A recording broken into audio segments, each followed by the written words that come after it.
Okay, the two sources that I had for this persuasive topic was the Army.com and the U.S. Department of Justice Bureau of Justice Systems. And here's my informal outline.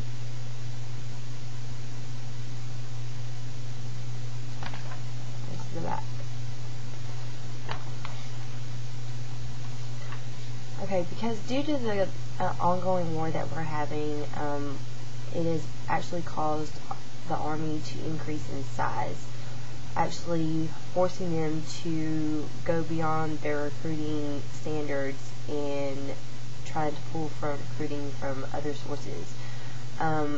One thing that I do see as a positive thing is this could create a positive outlook to ex-felons and ex-convicts. Though ex-felons experience a history of criminal activity and incarcerated lives, by providing more job opportunities within the Army, it may reduce their chances of committing more crimes while learning structure and camaraderie. I do think that is a big play for these ex-felons, that they learn these structures and camaraderie. I'd like to tell you about the statistics that we actually have in our census for people who are living in the prisons right now. Once released from federal or state prison, the search for a career begins to decrease severely. Nobody would like to hire an ex-felon or ex-convict because it's hard to take that mind frame away that they have committed a crime or they could be of honest people.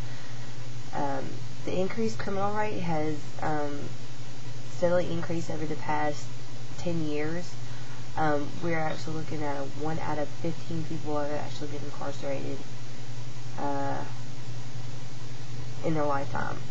60% of the people who are in jail right now are actually nonviolent drug offenders. They also hold, as of 2001, hold 6 million people in a federal and state prison, which you can tell by now, which has probably increased to 7, 8, 9, 10 million people since this was 2001. It can provide these ex-felons, once they do get out of prison, an outlook on a better career, a life of stability, and can prevent them to go back to a life of crime. It does also show that statistics show that, once out of prison, if they cannot find something with stability or a career option,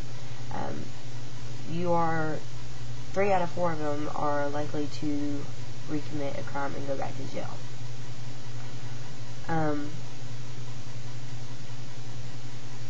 Although offenders may seek waivers, it is an extensive and prolonged procedure to endure. Okay, these waivers are actually given to people that have increased in the past 3 years.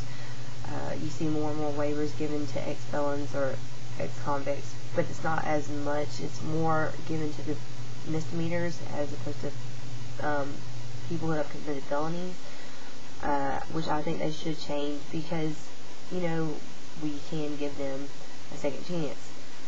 Benefits of joining the Army would give them structure and discipline, which they do need. Sometimes a sense of belonging in their camaraderie. Discipline is the main thing that they would need by having a structured life and a set of rules that they do have to adapt to, but also making a living, honest living out of it, and a career out of it. Some jobs that they can actually obtain as an ex-felon while being in the Army, doesn't necessarily have to be on the front line, would have to be, drivers, warehouse, construction, food retail,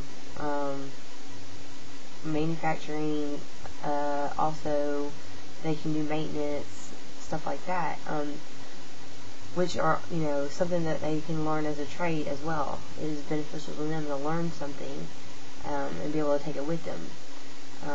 They can also receive benefits, so not resulting in having to rely on stealing or anything like that to make money to pay for themselves. Waivers are needed in special cases when you do have a misdemeanor. You have the DUIs, you have traffic violations. Those are the more easier ones to actually come by. The harder ones to get waivers for is actually committing felonies, which, like I said before, 60% of the population that withhold our jails are non-violent drug offenders. So being non-violent, they actually show a capable mental stability, but are not likely to receive waivers because they are considered felonies. Also, the Army does provide these waivers, but also there is a problem by seeing that some people do not believe that by letting some of these criminals into our Army would show a not as so good example to other recruitments. Well, the Army has justified that they are doing mental tests to make sure that they are mentally stable and make sure that they have overcome their past history and activities.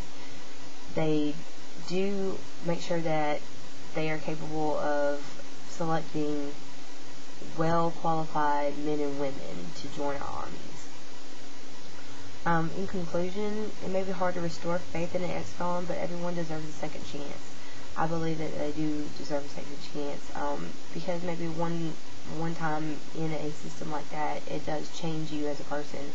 I'm sure they don't want to go back, and also provides them that discipline that is so hardly needed to them.